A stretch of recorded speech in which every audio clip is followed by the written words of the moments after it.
Welcome to the Successful Nonprofits Podcast. I'm your host, Dolph Goldenberg. Before we jump into today's topic, I have heard from a lot of nonprofit executives who are feeling overwhelmed right now. If that is where you find yourself, first of all, you're not alone. There's a lot going on. There's a pandemic in the land. There's a recession. You undoubtedly have friends, family, colleagues, or board members who are heavily impacted by everything that's going on. And then we add on to that kind of a difficult election season. I don't know about you, but every time I watch the news, I get angry or sad. There's almost never a happy for me when I watch the news. So if you find yourself right now in this place where you are feeling overwhelmed, check out my 4-part blog series that will help you better manage your time, your energy, and your relationships. Additionally, I'm going to be hosting a free webinar on October 14th on the exact same topic. You can find out more about it at successfulnonprofits.com/make time. And I will also say a bit more about this webinar at the end of our episode. Now, let's get ready to talk to an amazing person, and that is Tanya Tassi with Centerlink and the ActionLink program. As staff and board members at nonprofits, it is incumbent on us to advocate for our organizations and their mission. We do this in so many ways. Sometimes it's informal conversations with family members and friends. Maybe it's reaching out to potential donors or discussions with lawmakers or educating our constituents about public policy proposals that will affect them. Because I am unabashedly progressive on this podcast, and if you have heard even half an episode, you already know that, I feel certain that your organization is helping to tackle issues that are essential to a more just and a fairer world. We're talking about issues like immigration, income inequality, racism, civil rights, gender equity, protecting the environment, access to reproductive health, LGBTQ rights, and more. The sad truth, though, is that far too many nonprofit executives and their boards believe that engaging in any advocacy at all jeopardizes their nonprofit status. And I find this so sad because failing to engage in issue advocacy means that our voices and the voices of our community, and let me be clear, those are unique voices, are not shaping policies that will impact our constituents and our mission. And what's more, on the other side, the really conservatives, they are mobilizing. They are finding ways that their nonprofits can engage in advocacy. So today, I am so pleased to welcome Tanya Tassi to the show. Tanya began her nonprofit work at the age of 17 when she volunteered at the Wisconsin AIDS Resource Center. She went on to volunteer, work with, and even found a number of LGBTQ organizations with a particular focus on the needs of elderly LGBTQ community members. Today, in addition to her volunteer work and working toward a graduate degree, she works with Centerlink. It is an organization that is near and dear to my heart. And one of the reasons, and I often say this, I credit Centerlink with having saved my career about 20 years ago when I was a first-time chief executive. There's so much that Centerlink does for executive directors and leaders of LGBTQ community centers. So you've already figured this out because you've heard me talk about them before. Centerlink is a coalition that works to develop strong, sustainable LGBTQ community centers. And Tanya within Centerlink is the driving force behind their advocacy program, which is called ActionLink. Through this program, she helps LGBTQ nonprofits safely and effectively advocate for their missions. And I also have to say, as I sat back and tried to think, I would be willing to bet that Tanya is coordinating a group of probably 100 or hundreds of LGBTQ organizations as they mobilize around advocacy. And I would be willing to bet that there are a few other individuals or groups in the country that have such large advocacy efforts that are aimed at working through community-based organizations. I think PFLAG might be up there, Planned Parenthood might be up there. I don't know about a lot of others. So Tanya is a best in class advocate. And we are so excited and so happy to have her here. So join me in welcoming Tanya to the podcast as we talk about how our organizations can be effective advocates.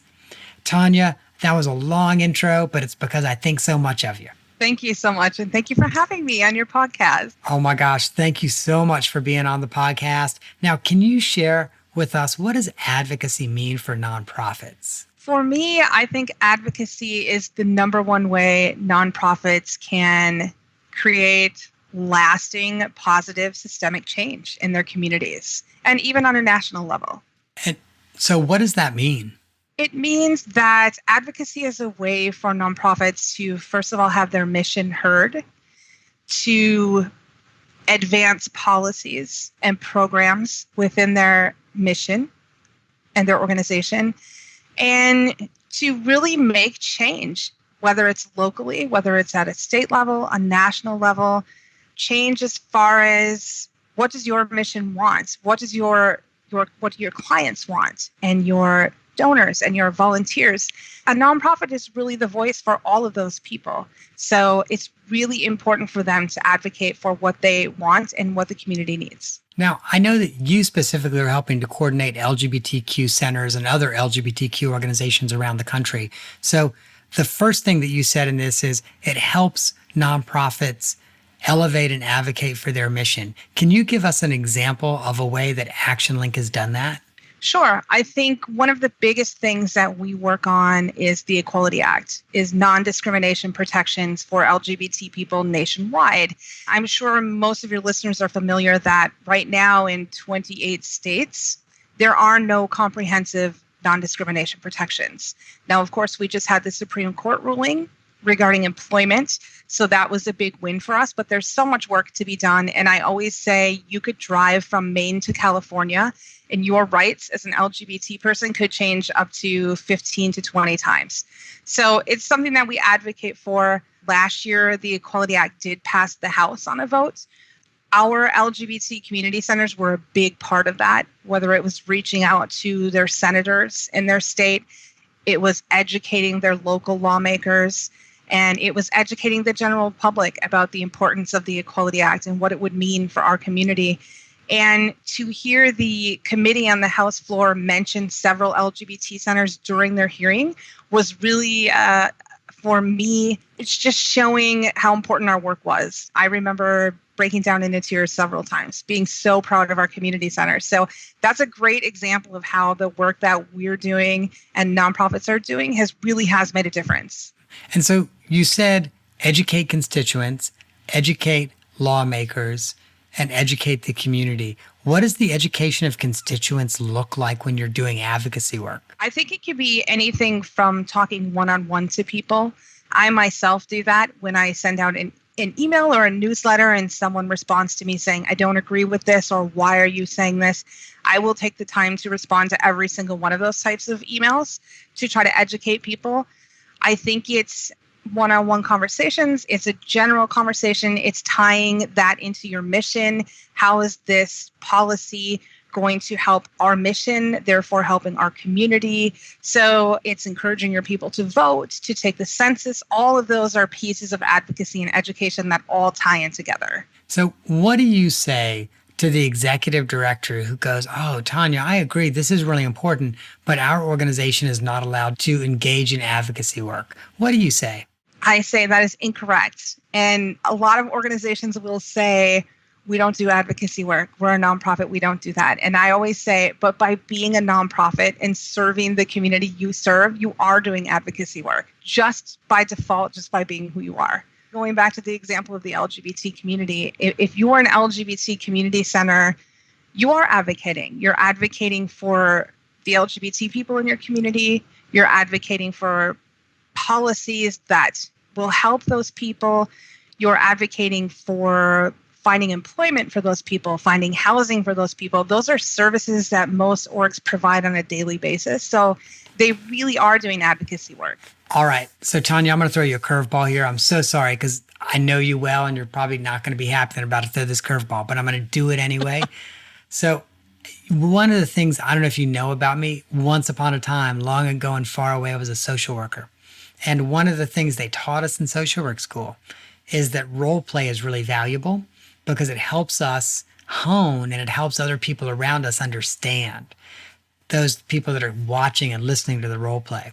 So I would love for you and I to role play a scenario where I'm an executive director who misunderstands Okay. advocacy. All right. So let's just pretend like I got your most recent action alert, and there's something in there about writing a letter or signing off on letters to the Department of Homeland Security around an LGBTQ issue. And there's something in there about the census, and there's something in there about get out the vote. All right. Okay. So, and you can use my name, Dolph. We'll just pretend that, I'm an executive director who does not understand advocacy. Okay. So Tanya, I just got your most recent email about the vote and the census and that Homeland Security issue. Mm-hmm. So I have to say, I was a little surprised. I mean, we're not a C6, and I could see our local equality organization doing that, or a statewide equality organization. But we're a 501c3. We don't really do advocacy. Well, you can do advocacy, especially that kind of advocacy. You cannot support a specific candidate. However, you can support a specific law. Now, you can't support a specific person, but you can say things like, vote for that, for the person who believes in equality, for example. And it's really important that you do that kind of work. Even if you feel like it's something you haven't done in the past, that's what we're here for, to show you how to do that, to provide you templates and talking points and graphics and whatever else you need for you to feel comfortable doing that type of work.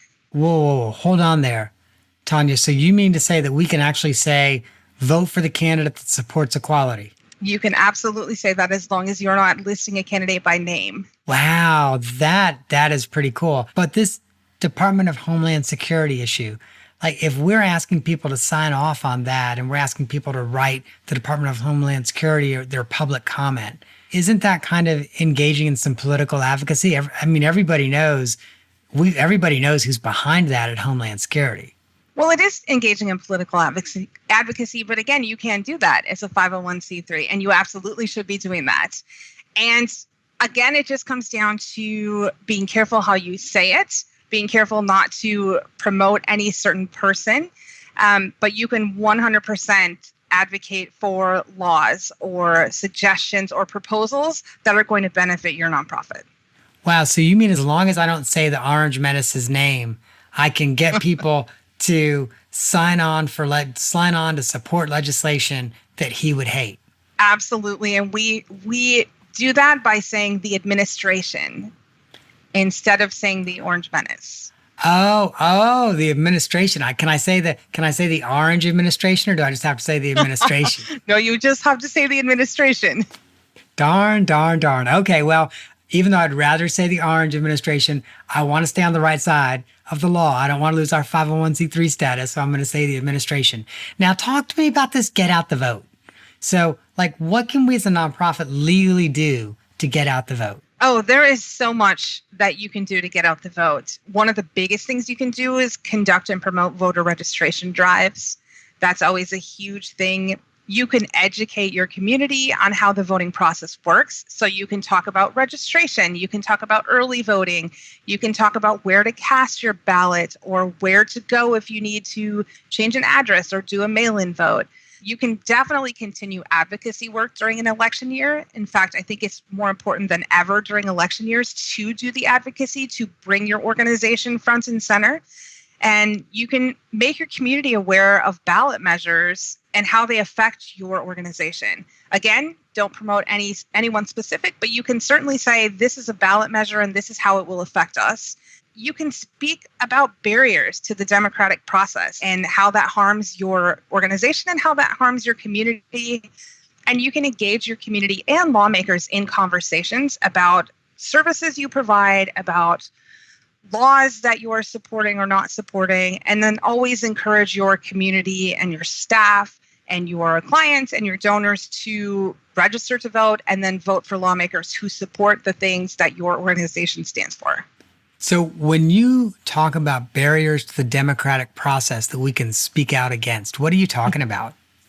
I'm talking about things like voter suppression, mail-in voting, for or against it. You can certainly say something like, this is why mail-in voting has been successful in the past, or this is why you need to register to vote because of things like voter suppression and because of this community is often suppressed. So let's target that community, put the word out, help them to get registered, and do as much as we possibly can. Tanya, if I'm a betting person, this episode is probably going to come out end of September, beginning of October. Listeners, were recording it in early August, so maybe only about a month before the election. So if there is a nonprofit executive listening whose organization has not done anything around get out the vote or issue advocacy leading up to the election, what can they do in that last month to really make a difference?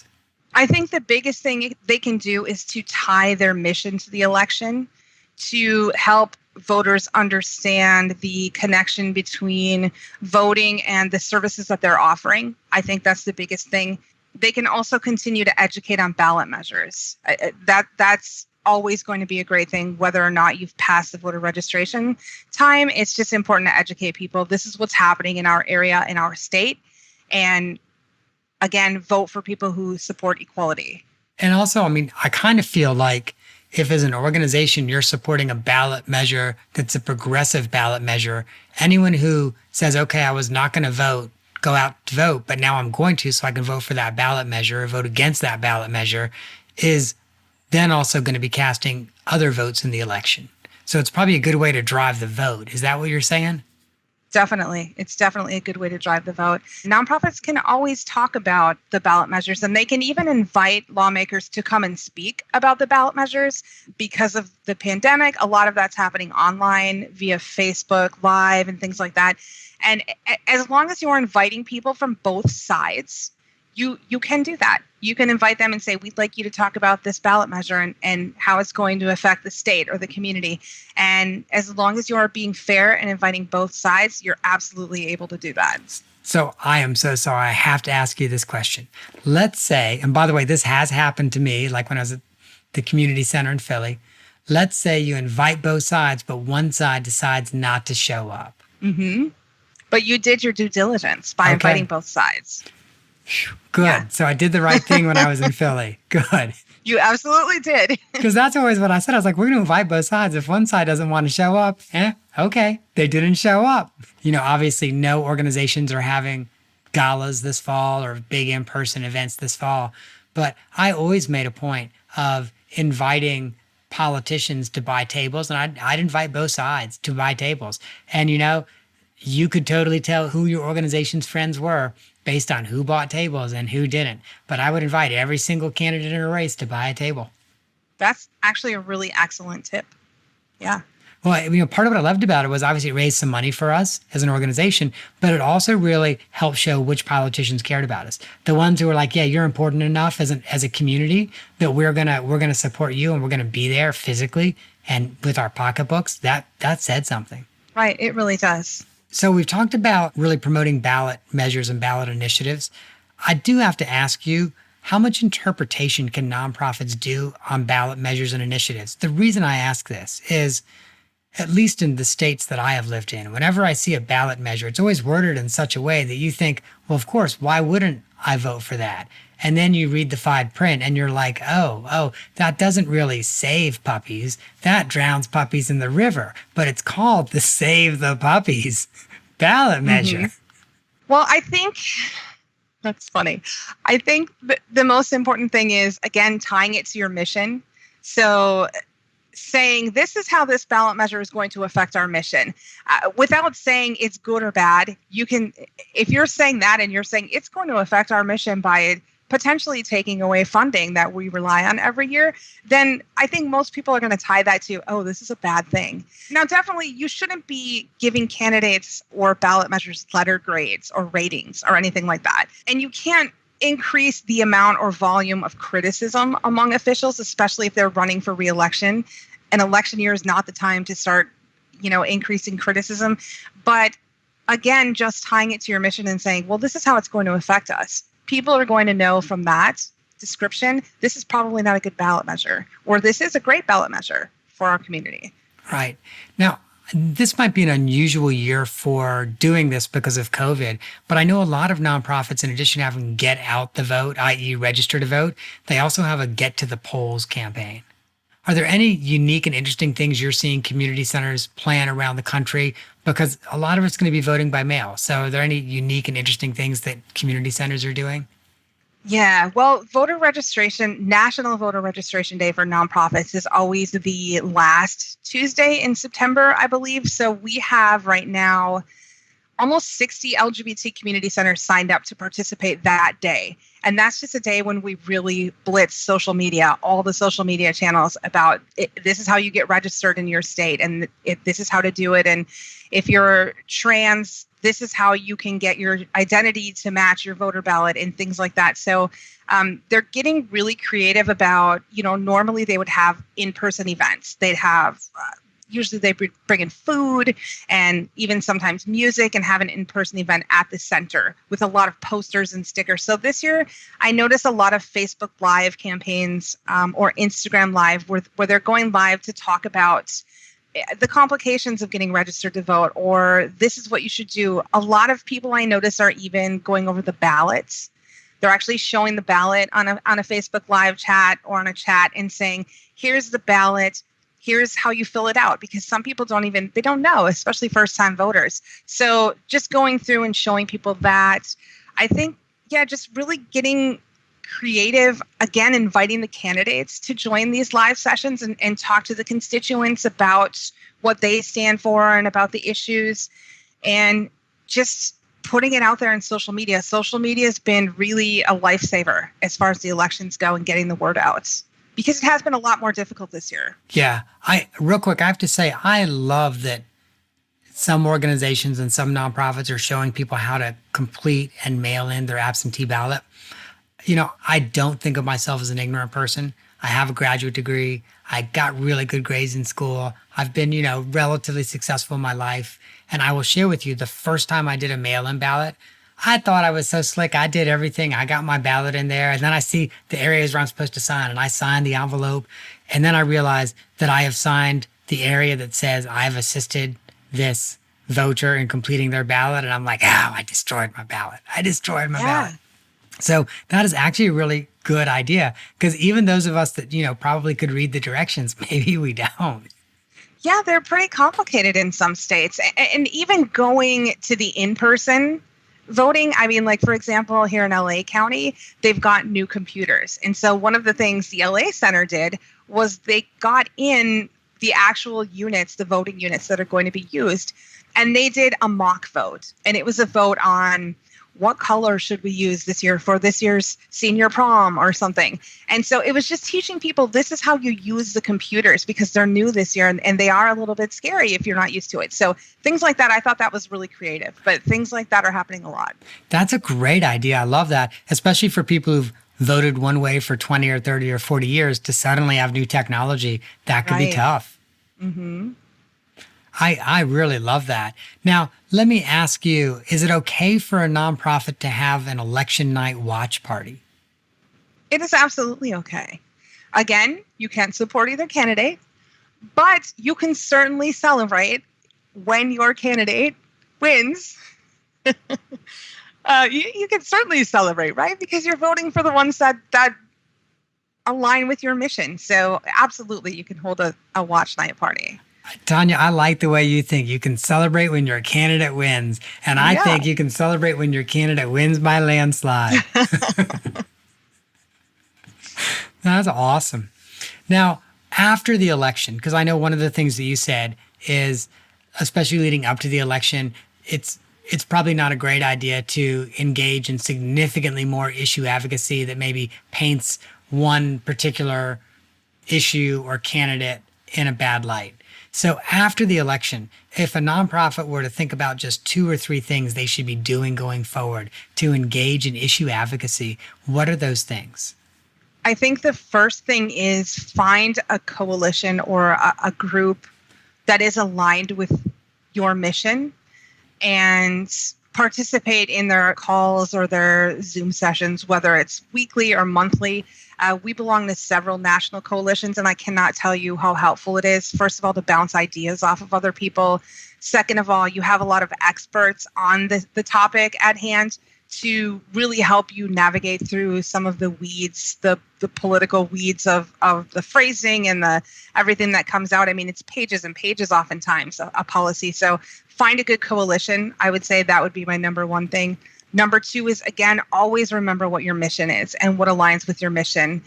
And make sure that you're being an advocate for your community and the people you serve. I think that's the second most important thing. And the third thing is just continue the advocacy throughout the year. Even if you get someone in office that is, say, LGBT friendly in this case, there's so much work to be done. There's always going to be work to be done. And I think any nonprofit would say the same thing. It's a never-ending cycle of work. So just continue that advocacy, continue to keep your people engaged, whether it's through a little blurb in your newsletter every month or a social media post once a week about advocacy, but just continue the thread so that clients in your community know that you are still speaking up for them, even when it's a non-election year or just a regular month.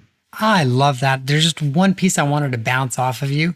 So I know you talked about finding that coalition, whether it's a regional, state, or national coalition that you can be a part of, that'll help you fine-tune your advocacy work. So my question around that, and I've only recently in the last 5 or 6 years when I've done interim executive director engagement, started to ask this question of coalitions, which is I will sometimes ask, well, who is funding this coalition?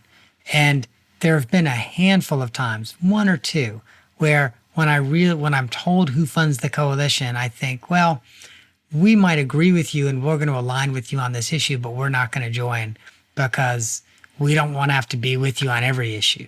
Right. And I think that's important too. And that is the case for us as well. There are times when we say we support you, but because of our status as a 501c3, we can't come out and say that. But what I will do is I will take some of the talking points they've given us and the information and tailor it so that it is fitting our mission and our organization. And most of the time, coalitions are fine with that. I think they understand we're not always going to align on everything. So yeah, you do have to definitely be discerning about what you're going to take away from that coalition. Right. Now, Tanya, you are currently engaged in the rough and tumble world of advocacy, which is really the rough and tumble world of politics. But for the off-the-map question, I understand that before you got into this line of work, you were in the rough and very tumble world of roller derby. That is correct. I was Blitzen Vixen number 623 for many years. So tell us some more. Oh, well, I've always liked roller skating on quads, not so much inline. And so back when I was still living in Wisconsin, I started on a roller derby team and continued that when I moved to California. And then I got a little older and didn't care to take all the falls and the spills anymore because it is a very dangerous sport, and did refereeing for several years. And so now I'm retired, but I do still enjoy watching it. And I will still go sing the national anthem, actually, for the LA Derby Dolls on occasion. Obviously, they're not playing right now because of COVID-19, but in the past I've played. And once in a while I'll go and skate with them. They have recreational workouts, so I'll go and do that. But, you know, the older you get, the less you want to be falling on your knees and hitting your head and smashing into people. I rarely ask follow-up questions on the off-the-map question, but I'm going to have to ask you a follow-up question. And it's actually a serious question, even though it may not sound like it. What did roller derby teach you about life? It taught me that sometimes you have to work really, really hard for something that you want. Because I was not the fastest skater. And in order to play, you had to do a certain amount of laps around the track in a certain amount of time. And I failed many times and thought, I just can't do this anymore. But I really, really wanted it. So I kept going, and I'm glad I did. And that has carried me through many things, including school. There were so many times I wanted to drop out, but I said, no, I really, really want this. And you got to go through that pain to get what you want. So I try to carry that lesson with me. I had a feeling you got a good life lesson out of roller derby, and you really did. That's awesome. Yeah. Well, Tanya, thank you so much for joining us. I am grateful you've joined us today. And listeners, if you would like to learn more about the amazing work of Centerlink, and again, I have said this before, Centerlink saved my career. I adore Centerlink. I think it's one of the most effective organizations serving LGBTQ nonprofits anywhere in the country. But if you want to learn more about their amazing work, check out their website, lgbtcenters.org. You can also learn more about the specific work of ActionLink, which is their advocacy network, at the website lgbtactionlink.org. At this website, you can get the latest information on LGBTQ plus policy and learn how you can take action to help make change. These websites, by the way, also have a ton of useful resources, not just advocacy, but on topics such as the 2020 census and upcoming elections.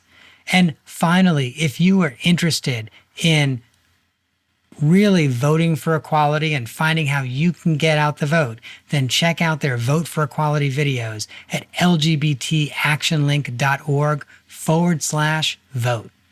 Tanya, thank you for joining us today. Thank you so much for having me. It's been a pleasure.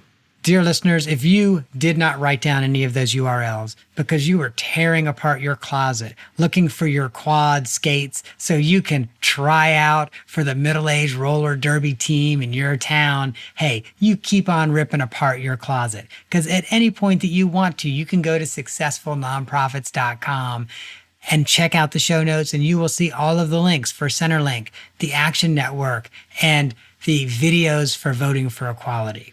Now, while you're there, please just take a minute and click the listener survey. It'll take you about 4 or 5 minutes to complete, and you will give Lexi and I some feedback so that we can have more guests that you really want to hear from, and so we can talk about more topics that you really want to learn more about. So please make sure you go and take that survey. Now, earlier this year, we celebrated 4 years of hosting the Successful Nonprofits podcast. I have to share with you, when I launched this podcast in July of 2016, I remember being so excited when I had a few hundred downloads that first month. Well, I'm at the point now, the podcast is at the point now that we get between 8,000 and 9,000 downloads a month. But here's what I'm really clear about. It's not just because of the podcast or the guests we have on. It's listeners like you who subscribe and rate and review and tell your friends and share it on social media. I am really clear that there is no way we would have reached our download milestone of 8,000 to 9,000 a month without you, dear listeners. So thank you. Thank you so much. And I did want to express gratitude to one specific listener who has reviewed us on iTunes. And the listener's iTunes handle is EMP6384. And here was his review. Dolph covers a range of topics that help you better understand the industry and apply some solid practices and principles to your organization. Whether philanthropist, volunteer, nonprofit employee, or executive board member, or even constituent, the insights, interviewers, and conversations shared in the podcast will be beneficial. EMP6384, I wish I could thank you by name, but I'll thank you by that. I am so grateful for that review. Thank you. And finally, listeners, I know I'm stretching out the outro here, but finally, this is, as I started in the beginning, a stressful and overwhelming time. There are things that you can do to take care of yourself. And in my coaching work, I often help nonprofit executives stop feeling overwhelmed. Leadership does not mean that you have to be overwhelmed. And in fact, I have been helping executives with that. And I've recently created a 4-part blog series by that same name, and will be hosting a webinar on October 14th. You can get more information on the webinar at successfulnonprofits.com. Now, listeners, that is our show for the week. I hope you have gained some insight to help your nonprofit thrive in a competitive environment. I am not an accountant or attorney, and neither I nor the Goldberg Group provide tax, legal, or accounting advice. This material has been provided for informational purposes only, is not intended to provide, and should not be relied on for tax, legal, or accounting advice. Always consult a qualified licensed professional about such matters.